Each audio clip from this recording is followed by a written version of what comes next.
The president plays traveling salesman in recession-weary California, but the Golden State proves to be a tough sell. Also in California, a medical breakthrough in the making. Bubble boys, gene therapy, and possibly a new lease on life. And more of our Eye on America investigation of food safety. Tonight, how safe is your local restaurant? The answer may surprise you. Cliff, what time did you bring the mayonnaise out?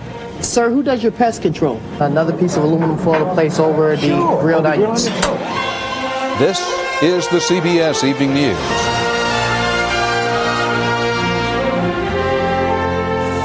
Good evening, Dan Rather reporting. Westward Ho! President Clinton's campaign roadshow is in California, his first trip there since taking office. And what a difference from his last visit. California voted for Bill Clinton in the election. Now the voters are going at him, demanding the help he promised, especially on the economy. White House correspondent Susan Spencer is in California tonight on the Clinton Watch. Keeping up with America's elite Navy SEALs on a San Diego beach looks like child's play compared to the two-day selling job President Clinton is struggling with in recession-racked California. The mood was clear in the very first question at a town meeting. Why tax hikes and not that promised tax cut? Please understand, Mr. President, San Diegans just don't have any more money to contribute to the coffers of government.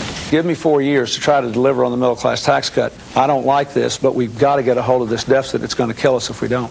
The tough questions kept on coming. As for his plans to convert defense industries to civilian projects. And what is it supposed to convert us into except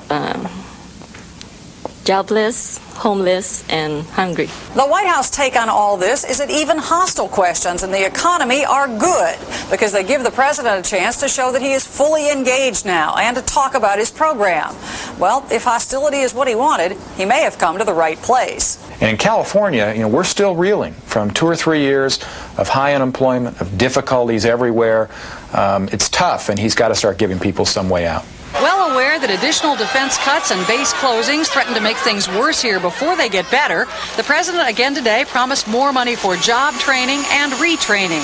He pushed his economic program, which faces potentially serious trouble on Capitol Hill, as the long-term answer, but found himself on the defensive when hecklers gave him grief again over taxes. You broke your promise! You know what the no new taxes crowd did for 12 years? They cut taxes on the rich, raised taxes on the middle class, and ran the country in the ditch. They had it their way for 12 years.